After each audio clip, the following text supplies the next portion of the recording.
Continuing on.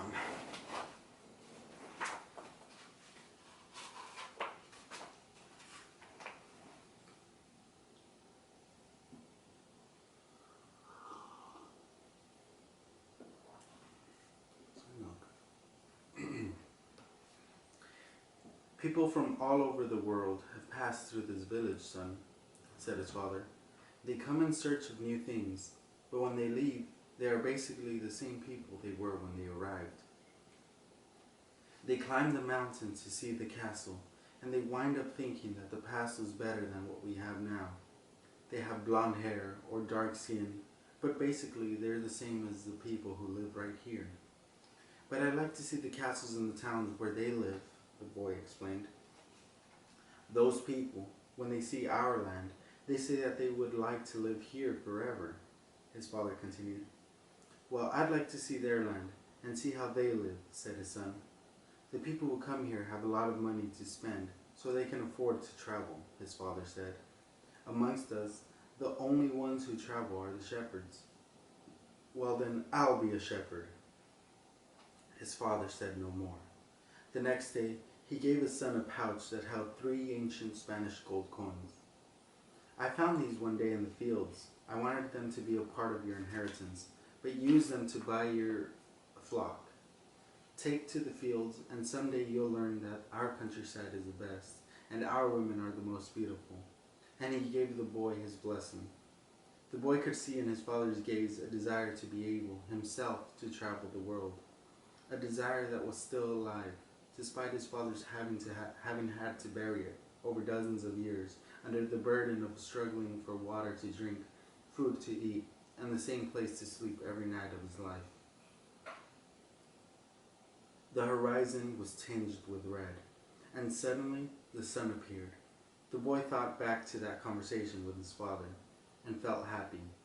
He had already seen many castles and met many women, but none the equal of the one who awaited him several days hence.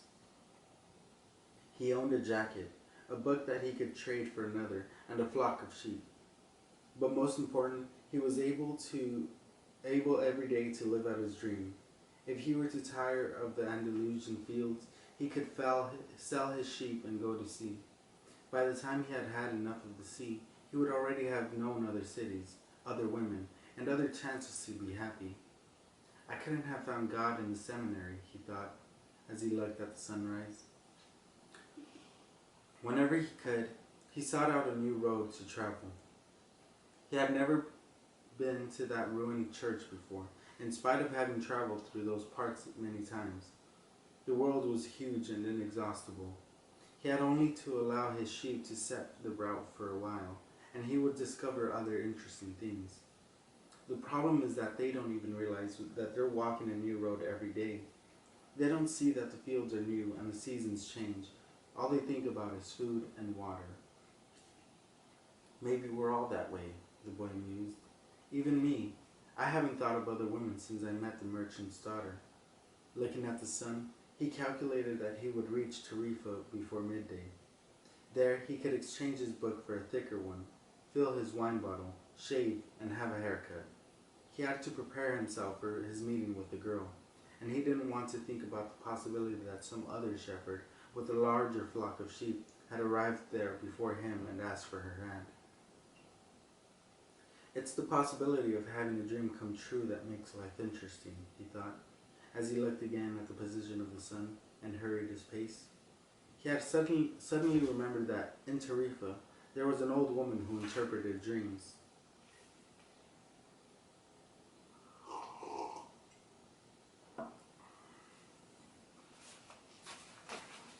The old woman led the boy to a room at the back of her house. It was separated from her living room by a curtain of colored beads. The room's furnishings consisted of a table, an image of the Sacred Heart of Jesus, and 2 chairs. The woman sat down and told him to be seated as well. Then she took both of his hands in hers and began quietly to pray.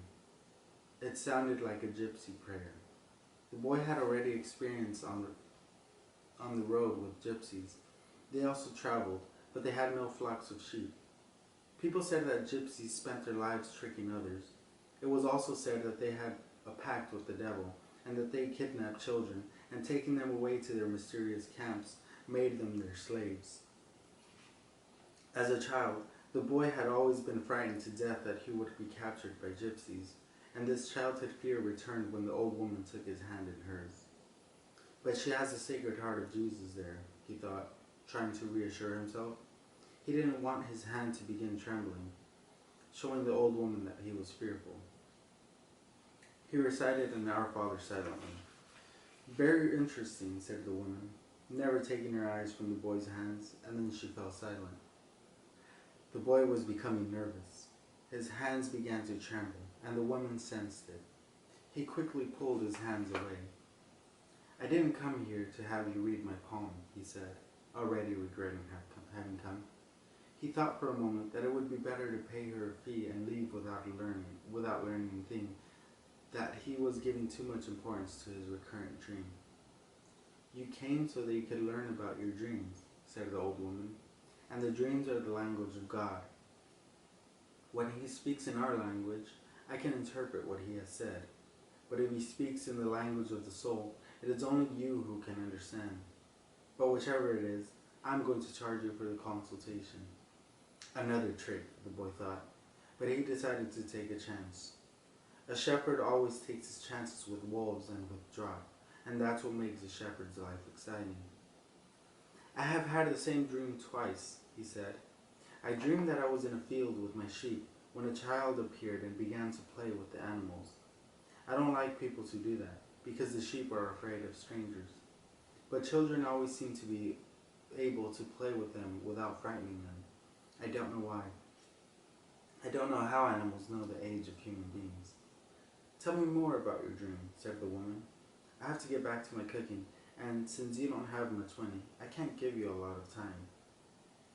The child went on playing with my sheep for quite a while, continued the boy, a bit upset. And suddenly, the child took me by both hands and transported me to the Egyptian pyramids. He paused for a moment to see if the woman knew what the Egyptian pyramids were, but she said nothing. Then, at the Egyptian pyramids, he said the last three words slowly. At the Egyptian pyramids, he said the last three words slowly so that the old woman would understand. The child said to me, if you come here, you will find a hidden treasure. And just as she was about to show me the exact location, I woke up, both times. The woman was silent for some time. Then she again took his hands and studied them carefully. I'm not going to charge you anything now, she said, but I want 1/10 of the treasure if you find it. The boy laughed, out of happiness. He was going to be able to save the little money he had because of the dream about hidden treasure. Well, interpret the dream, he said. First, swear to me. Swear that you will give me 1/10 of your treasure in exchange for what I am going to tell you. The shepherd swore that he would. The old woman asked him to swear again while looking at the image of the Sacred Heart of Jesus. It's a dream in the language of the world, she said. I can interpret it, but the interpretation is very difficult. That's why I feel that I deserve a part of what you find. And this is my interpretation. You must go to the pyramids in Egypt. I have never heard of them, but if it was a child who showed them to you, they exist. There you will find a treasure that will make you a rich man. The boy was surprised and then irritated. He didn't need to seek out the old woman for this, but then he remembered that he wasn't going to have to pay anything. I didn't need to waste my time just for this, he said. I told you that your dream was a difficult one. It's the simple things in life that are the most extraordinary. Only wise men are able to understand them. And since I am not wise, I have had to learn the other arts, such as the reading of palms. Well, how am I going to get to Egypt? I only interpret dreams. I don't know how to turn them into reality. That's why I have to live off what my daughters provide me with. And what if I never get to Egypt? Then I don't get paid. It wouldn't be the first time. And the woman told the boy to leave, saying she had already wasted too much time with him. So the boy was disappointed. He decided that he would never again believe in dreams. He remembered that he had a number of things he had to take care of. He went to the market for something to eat. He traded his book for another one, for one that was thicker, and he found a bench in the plaza where he could sample the new wine he had bought. The day was hot, and the wine was refreshing. The sheep were at the gates of the city, in a stable that belonged to a friend. The boy knew a lot of people in the city. That was what made traveling appeal to him. He always made new friends, and he didn't need to spend all of his time with them. When someone sees the same people every day, as had happened with him at the seminary, they wind up becoming a part of that person's life, and then they want that person to change. If someone isn't what others want them to be, the others become angry. Everyone seems to have a clear idea of how other people should lead their lives, but none about his or her own. He decided to wait until the sun had sunk a bit lower in the sky before following his flock back through the fields. 3 days from now, he would be with the merchant's daughter.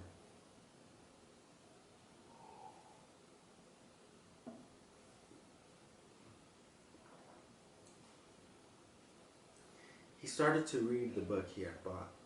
On the first page, it described the burial ceremony, and the names of the people involved were very difficult to pronounce. If he ever wrote a book, he thought, he would present one person at a time, so that the reader wouldn't have to worry about memorizing a lot of names. When he was finally able to concentrate on what he was reading, he liked the book better. The burial was on a snowy day, and he welcomed the feeling of being cold. As he read on, an old man sat down at his side and tried to strike up a conversation. "What are they doing?" the old man asked, pointing at the people in the plaza. "Working," the boy answered dryly, making it look as if he wanted to concentrate on his reading. Actually, he was thinking about shearing his sheep in front of the merchant's daughter, so that she could see that he was someone who was capable of doing difficult things.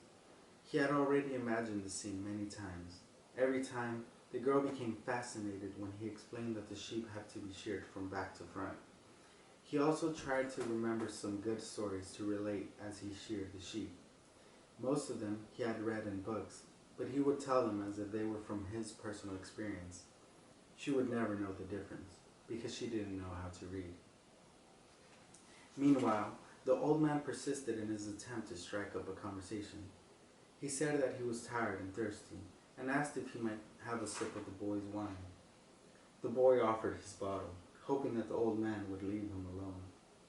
But the old man wanted to talk, and he asked the boy what book he was reading.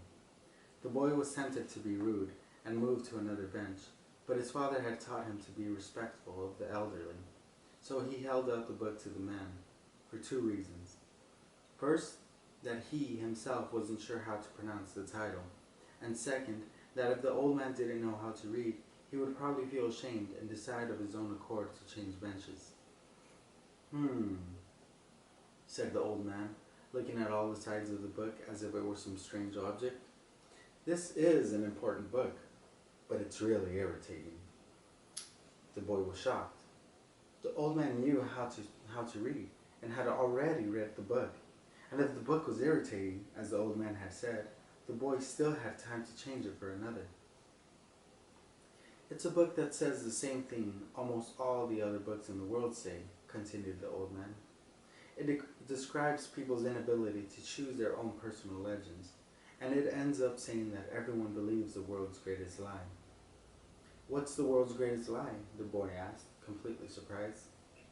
"It's this, that at a certain point in our lives, we lose control of what's happening to us, and our lives become controlled by fate.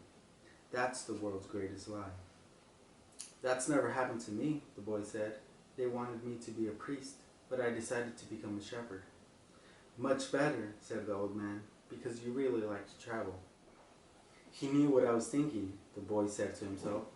The old man, meanwhile, was leafing through the book without seeming to want to return it at all.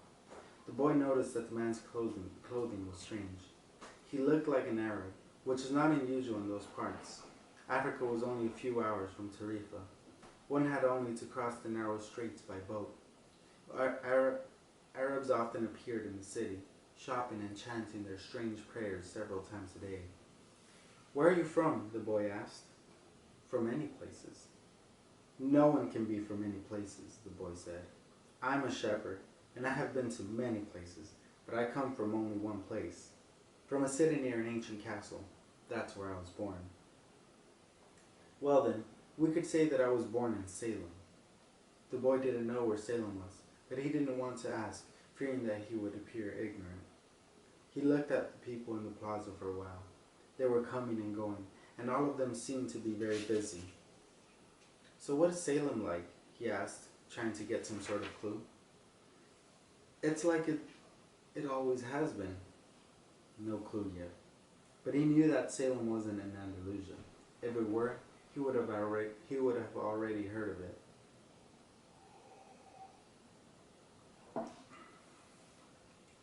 He would already have heard of it. "And what do you do in Salem?" he insisted. "What do I do in Salem?" the old man laughed. "Well, I'm the king of Salem." People say strange things, the boy thought. Sometimes it's better to be with the sheep, who don't say anything, and better still to be alone with one's books. They tell their incredible stories at the time when you want to hear them, but when you're talking to people, they say some things that are so strange that you don't know how to continue the conversation. "My name is Melchizedek," said the old man. "How many sheep do you have?" "Enough," said the boy. He could see that the old man wanted to know more about his life. "Well, then we've got a problem. I can help you if you feel you've got enough sheep." The boy was getting irritated. He wasn't asking for help. It was the old man who had asked for a drink of his wine and had started the conversation. "Give me my book," the boy said. "I have to go and gather my sheep and get going." "Give me 1/10 of your sheep," said the old man, "and I'll tell you how to find the treasure." The boy remembered his dream, and suddenly everything was clear to him. The old woman hadn't charged him anything, but the old man, maybe he was her husband, was going to find a way to get much more money in exchange for information about something that didn't even exist. The old man was probably a gypsy too. But before the boy could say anything, the old man leaned over, picked up a stick, and began to write in the sand of the plaza. Something bright reflected from his chest with such intensity that the boy was momentarily blind. With a movement that was too quick for someone his age, the man covered whatever it was with his cape. When his vision returned to normal, the boy was able to read what the old man had written in the sand. There, in the sand of the plaza of that small city, the boy read the names of his father and his mother and the name of the seminary he had attended. He read the name of the merchant's daughter, which he hadn't even known, and he read things he had never told anyone.